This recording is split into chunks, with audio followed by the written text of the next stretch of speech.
चाहत पांडे के फैंस भड़के विविन डिसेना पर। आखिरकार विविन ने ऐसा क्या कहा जिसके बाद चाहत के फैंस ने सोशल मीडिया पर मचाया बवाल।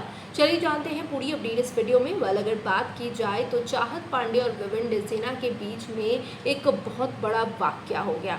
हुआ ये कि विविन डिसेना ने ठान लिया था कि चाहे कुछ भी हो जाए उस वॉशरूम में किसी भी हाल में चाहत पांडे को नहाने के लिए नहीं देंगे। ऐसे में उन्होंने रजत दलाल को बोला कि भाई तू नज़र रखना, चाहे कुछ भी हो जाए ये लड़की जो है वो उस वॉशरूम में नहीं जानी चाहिए नहाने के लिए, क्योंकि बाहर जो गार्डन एरिया का वॉश एरिया था वो घर बिग बॉस ने बंद कर दिया था, क्योंकि बाहर कुछ टास्क चल रहे थे, यानी कुछ टास्क का सेटअप लग रहा था।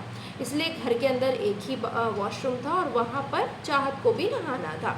तो यहाँ पर होता ये है कि चाहत को वॉशरूम लगता है और चाहत बिना पूछे चली जाती हैं। विविन जिस वॉशरूम के लिए मना किए होते हैं कि भाई इसमें चाहत नहीं जानी चाहिए, उसी वॉशरूम में चाहत चली जाती है। जिसके बाद विविन जो है यहाँ पर कहते हैं कि भाई मतलब बिना पूछे वो क्यों गई, बिना पूछे उसे उस वॉशरूम में नहीं जाना था। अगर उसे नेचुरल कुछ इमरजेंसी आई थी तो वो पहले पूछती मुझसे, उसके बाद जाती। जब मैंने मना कर रखा था कि किसी भी हाल में चाहत उस वॉशरूम में नहीं जाएगी तो रजत तूने उसे कैसे अलाउ कर दिया, तूने मुझे आकर क्यों नहीं बोला।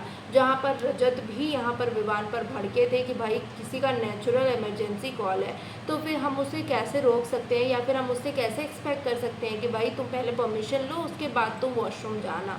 ऐसा तो हम नहीं कर सकते। और इसी वजह से कहीं ना कहीं सोशल मीडिया पर चाहत पांडे के फैंस भड़के हैं कि अगर किसी को इमरजेंसी में जाना है तो वो आपसे परमिशन नहीं लेगा, वो डायरेक्टली वॉशरूम यूज़ करेगा।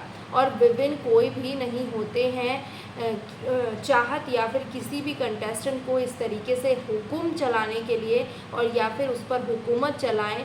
और विविन कोई भी नहीं होते हैं कि जो चाहत को रोके। पहले इसी वजह से चाहत के फैंस जो हैं वो पूरी तरीके से भड़क उठे हैं सोशल मीडिया पर। विविन डिसेना को काफ़ी ज़्यादा ट्रोल किया जा रहा है। यहाँ पर कहा जा रहा है कि भाई विविन के अंदर इंसानियत नहीं है, विविन सेल्फिश हैं, सिर्फ खुद के बारे में सोचते हैं।